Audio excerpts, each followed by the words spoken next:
आज 3 एप्रिलचे संध्याकाळचे बातमीपत्र। राज्यातील शेतकऱ्यांना वीज दरवाढीचा श्वाक।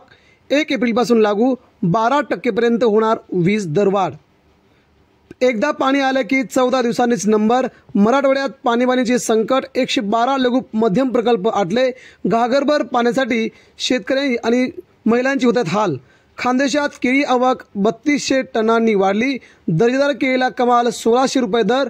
रमजानमुळे वाढली मागणी, शेतकरी सुखावला। ऊसतोड मजूर दाम्पत्याचे 125 दिवसांचे कष्ट ठरले नंबर 1। बीडच्या राजाभाऊ आणि मनीषा धस यांचा कारखान्याकडून सत्कार।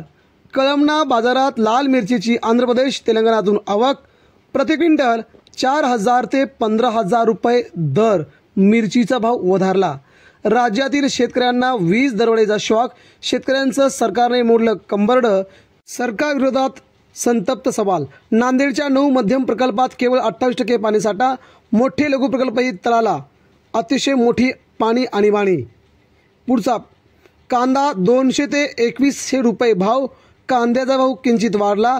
सोलापूरमध्ये किमान दर 100 रुपये ते 1500 रुपये। उन्हाचा चटका वाढला। शुक्रवारपासून पावसाला पोषक हवामान। मराठवाडा विदर्भ या भागात पुन्हा जोरदार गारपीट।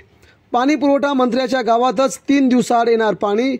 सध्या काय करतायत गुलाबराव पाटील? संतप्त जनतेचा सवाल।